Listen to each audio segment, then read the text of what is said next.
Firefighters in France and Spain are seeking to make the most of favourable weather to tackle major wildfires that led to the evacuation of tens of thousands of people. Another heatwave is due to settle over Western Europe from tomorrow.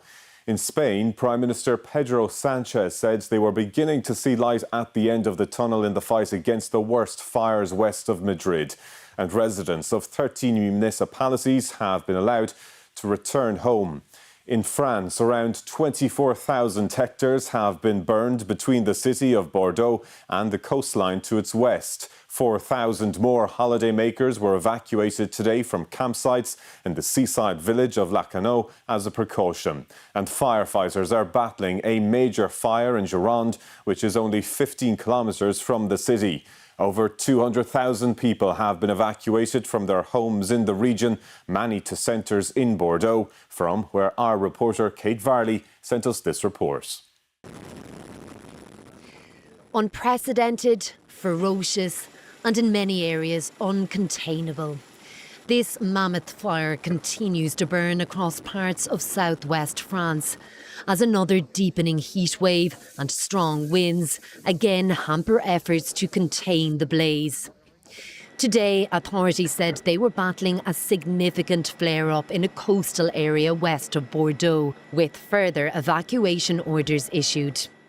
It's not over. The fire is not contained. It has been repeated since the beginning of this fire that this behavior is completely unprecedented and erratic, that is generating its own storms.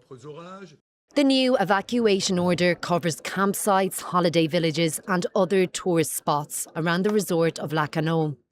These images from earlier appear to show the resort's famous beach covered in a layer of ash and debris.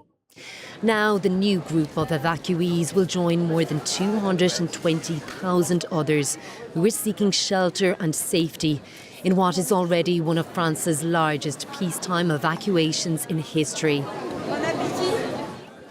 And many of them have come here. Bordeaux's exhibition centre is now home to young and old, all in limbo. Many are here alone and just dreaming of their old lives, like 80-year-old Paula. But I would simply be able to sit in the garden, try to save my flowers, vegetables. You learn about life. This has already been France and Spain's worst fire season in living memory. A season that is measured not just in hectares burned, but in the many lives upended.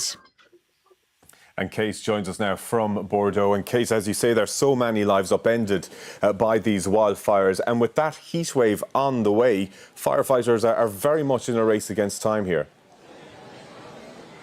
Yeah, they certainly are, Tommy. There had been some hope that progress had been made yesterday with those slightly cooler, slightly calmer conditions.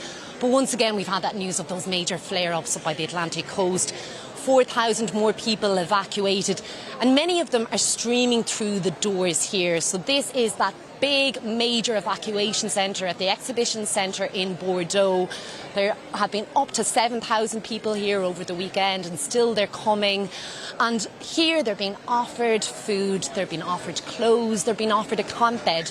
But what they cannot be offered is any certainty about when they can go home, and indeed if their homes are still standing. So we are expecting an update from the mayor here in the hall in the next couple of minutes. But I have to say, Tommy, for now, it's 7 o'clock here in France. It's still hovering around 38 degrees. That smell of smoke in the air has returned, and there's little hope that the fires, those major fires, can be contained anytime soon. A very worrying situation. Kate Varley in Bordeaux, thanks indeed.